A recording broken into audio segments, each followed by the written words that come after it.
চট্টগ্রামে বাড়ছে এইডস শনাক্তের হার।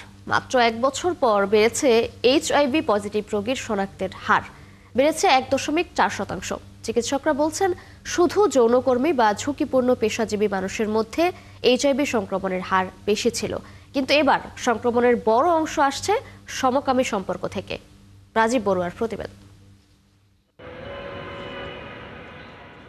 2024 সালে চট্টগ্রামে 3443 জন রোগীর পরীক্ষায় এইডস রোগী শনাক্ত হয় 72 জন। সংক্রমণের হার ছিল 2.09%। মাত্র 1 বছর পর এইচআইভি পজিটিভ রোগীর শনাক্তের হার বেড়েছে 1.4%। এইচআইভি একজন আক্রান্ত ব্যক্তির রক্ত, বীর্য, যৌনাঙ্গের নিঃসরণ, মায়ের বুকের দুধ সরাসরি অন্যের শরীরে প্রবেশ করলে। বিশ্বে এই ভাইরাস ছড়ানোর প্রধান কারণ হলো আক্রান্ত ব্যক্তির সঙ্গে অনিরাপদ যৌন সম্পর্ক।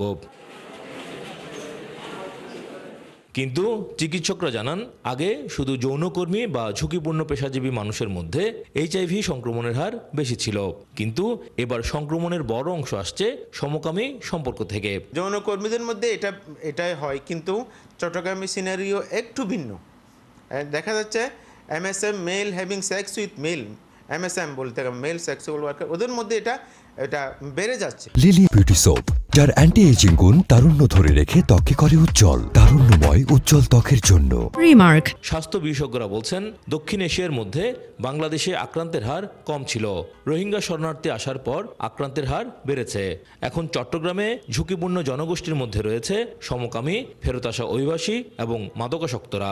মায়ানমার পরিস্থিতির জন্য রোহিঙ্গারা যখন আমাদের দেশে আসে, ওদের মাধ্যমেই এই এইডসের প্রাদুর্ভাবটা বেড়ে যায়। অনেক সমস্যা নিয়ে এই রোগী হাসপাতালে আসে, তখন তার ডায়াগনোসিস হয়, মানে তার এইচআইভি। আমাদের এখানে সরকারিভাবেই একেবারেই বিনামূল্যে তাদের পরীক্ষা নিরীক্ষার ব্যবস্থা আছে, ইভেন চিকিৎসার ব্যবস্থাও আছে। আক্রান্ত রোগীরা বলছেন, অন্যের ভুলের কারণে তারা ক্ষতিগ্রস্ত। প্রবাস থেকে আসা সবার স্বাস্থ্য পরীক্ষা বাধ্যতামূলক করার দাবি জানান। হাজব্যান্ড বিদেশ থেকে আসার পরে বিয়ে করছে, বিয়ে করার পর উনি শারীরিক অসুস্থতা সবসময় দেখতেছি ওনাকে। তারপর শেষে ওনার এই মৃত্যুর আগে 2 দিন আগে যখন এইচআইভি টেস্ট করে, তখন জানতে পারে উনি এইচআইভি পজিটিভ। তখন মারা যায়। মারা যাওয়ার পরে ওনার ওয়াইফকে টেস্ট করাইছে। টেস্ট করার পরে দেখতেছে ওয়াইফও positive, HIV positive. Chittagong medical college হাসপাতালের পরিচালক জানান, সম্পূর্ণ বিনামূল্যে চিকিৎসা, পরীক্ষা এবং কাউন্সেলিং সুবিধা আগের তুলনায় বেড়েছে। নিয়মিত ওষুধ গ্রহণে রোগী স্বাভাবিক জীবনযাপন করতে পারে। এইডস রোগের যে ট্রিটমেন্ট, আমরা এটা বলি ART, অ্যান্টি রেট্রোভাইরাল থেরাপি। এটা সরকারিভাবে প্রচুর সাপ্লাই আছে। যদি কোনো এইডস রোগী আসে, আমাদের এখানে আলাদা একটা ইউনিট আছে। ওখানে যখন রিপোর্ট করবে, তারা ইনভেস্টিগেশনের মাধ্যমে কনফার্ম হওয়ার পরে তখন আমরা তাদেরকে এই ওষুধগুলো সরকারিভাবে দিতে থাকি। এইডস হলো অ্যাকোয়ার্ড ইমিউনো ডেফিসিয়েন্সি সিনড্রোম, যা এইচআইভি নামক ভাইরাসের কারণে হয়। এটি শরীরের রোগ প্রতিরোধ ক্ষমতা মারাত্মকভাবে দুর্বল করে দেয়, যা শেষ পর্যন্ত মৃত্যুর কারণ হতে পারে।